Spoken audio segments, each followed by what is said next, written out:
Hey MCS students, this week I don't get to be with you, but I am going to have this video so that you guys can refresh some of your single point perspective, and you'll also rewatch your 2-point perspective that we ended last year with. If you're a new student, this is going to be perfect for you to be able to catch up on some of the drawing techniques that we've been working on. You're going to need your sketchbook, a ruler. If you need to take a break, you can get one from the classroom and just borrow it, leave it at the top of your desk, and then I will get them cleaned up afterwards. And a pencil. I'm going to use markers to help you see on the camera, but you guys can just use your regular pencil. And let's get started. Okay, so remember when we start with our perspective drawings, we need a horizon line. So I'm going to start by measuring an even horizon line, and you can pick it wherever you want. I'm going to do 5 inches down.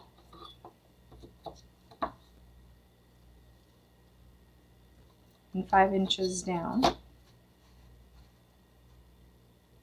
Now connect the two lines. Remember when you are measuring, put your 3 fingers on the ruler, or at least 2, and the rest of it, rest your hand on the palm of the paper or on your paper so that it holds that ruler steady and you don't slide. Okay, you adjust your ruler to 1 point, and then you can micro adjust with your finger or your thumb to that second point. Double check that you are still keeping both points, and then hold down securely so that as you draw your line from one side to the next, there is no movement. That marker is starting to get a little bit dried out, so I'll use another one of these just to make sure that that line comes out really bright for you. Okay, so now I have my horizon line, and you can go anywhere on there that you want to go. I'm going to put in a vanishing point, and because we're doing single point perspectives, I'm going to do it roughly in the middle. Again, you can put it wherever you want, but I'm going to put mine roughly in the middle. Okay, so now we need some boxes. Because this is single point perspective, the shape that is the closest to you is going to be completely even. So you can do one exact square or rectangle or any of those kinds of shapes, triangles, wherever you want. And I'm going to have you do 3 of them. Flip the ruler over and make sure I have an exact square.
I'll do one more right up here, a little bit closer to my vanishing point, because then you can kind of see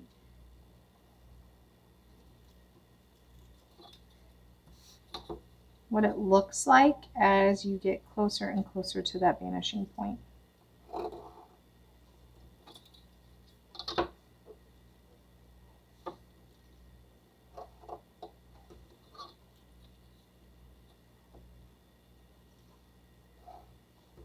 All right, so now I have my 3 different shapes.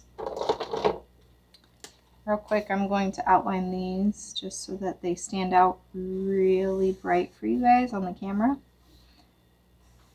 And they'd be perfect as I outline them, but you'll be able to still see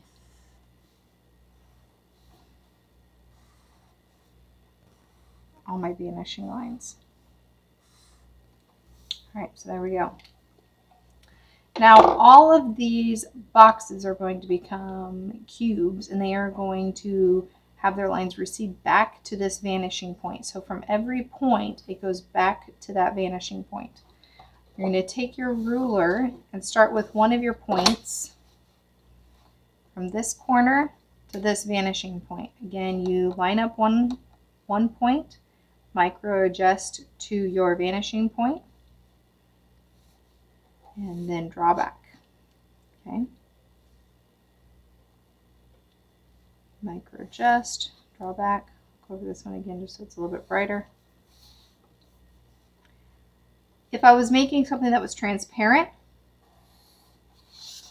you would see this corner as well. If this was a solid object, that corner would be the edge of the box that would be on the opposite side that you could see. But just for an example, I'm going to make this one transparent. So it's going to come back to that vanishing point as well. Go ahead and do that to your other two boxes, starting at the corners of those cubes and going back to your vanishing point. And you don't need to do them all transparent. You can do just the ones that you see the edges of.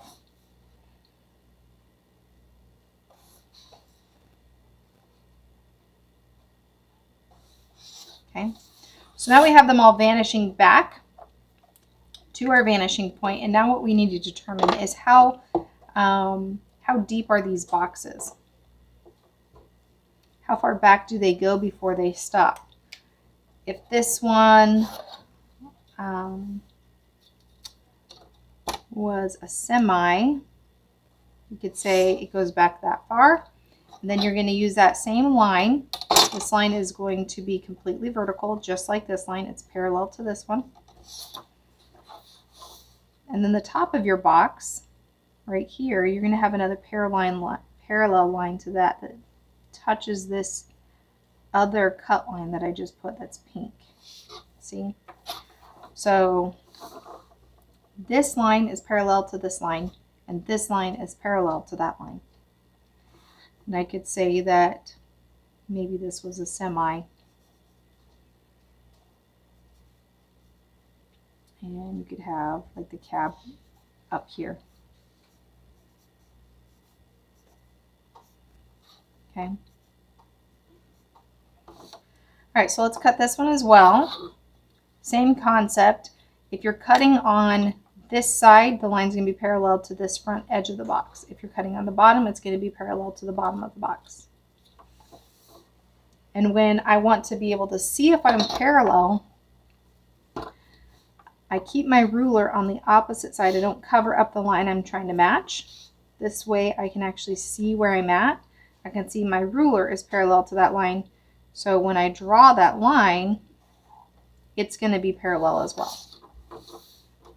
If I covered up where I was at, it would make that a lot more difficult to see if I was going truly straight up and down or side to side.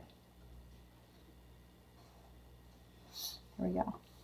So you can see I have a whole lot more space from this edge to this edge because my vanishing point is a little bit further away. Whereas on this side, those lines are almost touching, and that's because as I'm getting closer and closer to my vanishing point with my edges of my boxes, they would lay directly in front of that vanishing point, which means they would be in the exact same place. So you wouldn't see that back edge. All right, and then let's do this for our transparent cube as well. Parallel line from the bottom, parallel line on the side from here to here.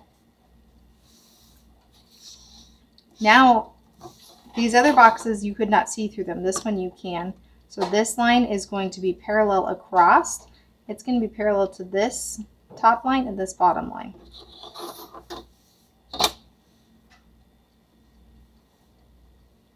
So I have my ruler lined up. I can check to see if I'm parallel to this and to my horizon. There we go. and then parallel right here as well. There we go. So now we have this transparent cube, this cube, and then this cube. And you can imagine these could be things like chairs, sofas, cars, trains, whatever you were trying to draw where you wanted to see something vanishing back into the horizon. So for some of you, you've already done this a few times, and you're starting to get really practiced and experienced at it. And so doing the cubes might not challenge you quite as much. And I want you guys to be challenged. So I would like you to also try doing something where you use your initials. So right here, I put my horizon line, my vanishing point, and then I put MCS. And I'm going to use those letters as my objects that I'm going to take those lines back to the vanishing point and kind of make it look like MCS is jumping out at you. You can use that with your own, you can do MCS, or if you want to do your own personal initials, you can use those. All right, I just measured 2 inches above my horizon line, just all the way across 2 inches. And then I gave myself about 1.5 inches for each letter and just created that rectangle, and then went in and just freehanded the letters. So you can do that same thing, just freehand your block letters.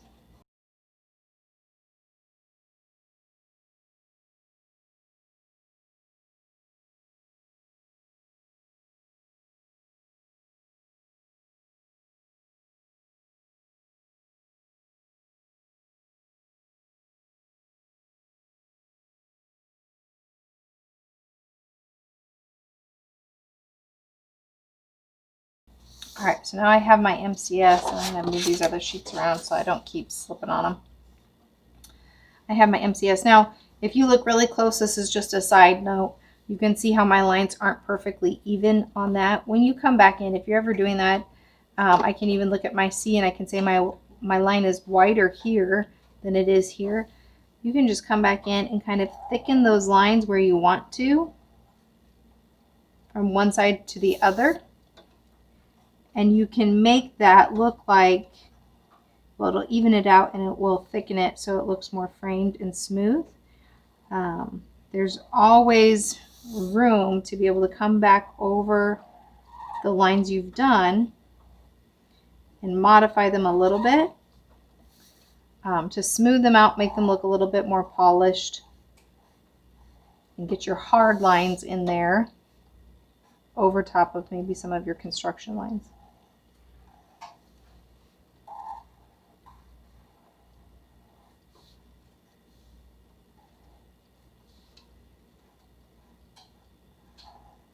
Okay, so that's just kind of an example of being able to do that. All right, let me get a different color so that you guys can see these ones just as well. All right, let's do the green. Now, same concept as we did with our cubes. All of the points are going to come back from the point of your letter back to your vanishing point. So you can micro adjust all you need. You're just coming from all of the points on the bottom of your letters. Obviously up here, your letter would be coming down and back, so you wouldn't see anything at the top. If you put your MCS below the line or your initials below your horizon line, then they would all be coming off of the top. This one, I can see it comes back in here. It's going to get blocked by these other ones, so I'm not going to draw those ones in. If you're not sure if it's going to get blocked, just draw it in with a pencil first, and then you can go back in and hardline what you want to keep. Or you can see, oh, you know what, this line's going to get covered, so it doesn't matter. Okay, so there's roughly where my M hits. And then I would just pick where I want to cut it.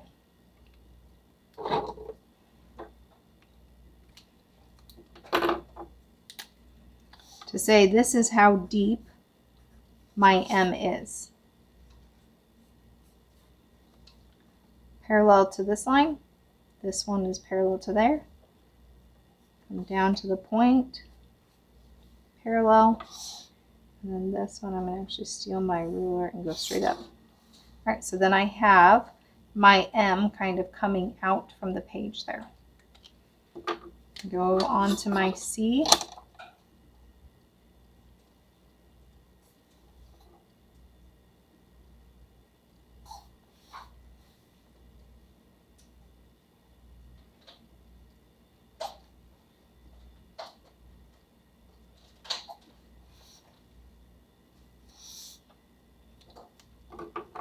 Same thing, I'm going to guesstimate that same amount of distance. And here it's just going to float around. And then here it's going to come out at the bottom and kind of mirror that shape.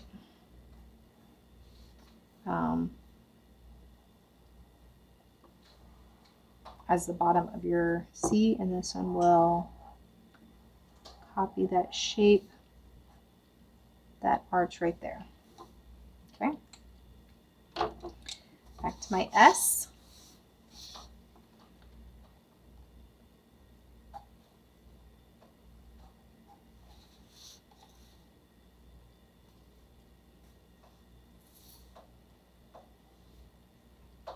And on these curves, you're just going to the furthest shape over, the furthest corner over.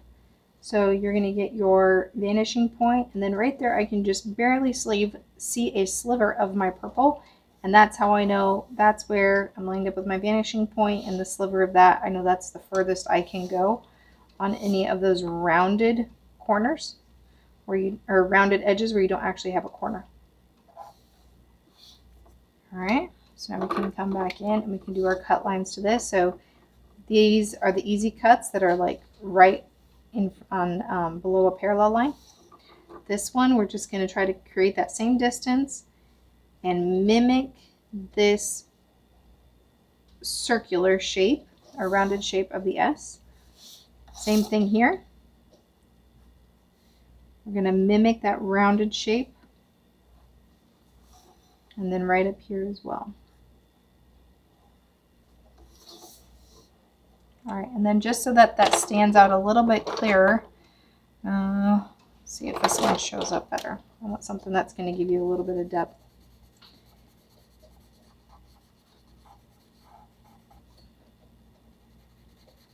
Since this is kind of in the shadows and the S is jumping out off the page. Because I did this in marker, I can't erase my construction lines, but you could go back in and hard line your letters in with ink and then erase your construction lines, all your pencil lines, your guidelines, your vanishing points, and all that kind of stuff, going back to your vanishing point. And then that way it just helps this look super polished. All of you guys were doing logos this last week for your portfolios, and you could have done something like this for your logo, and then right underneath it, like maybe your initials, you could have written your name or something like that. So I'll do that just for fun.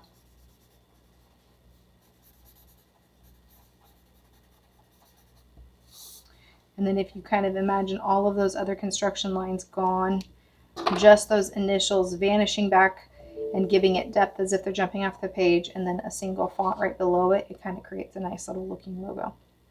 So you guys will have this single point perspective to do. Do them all in your sketchbooks.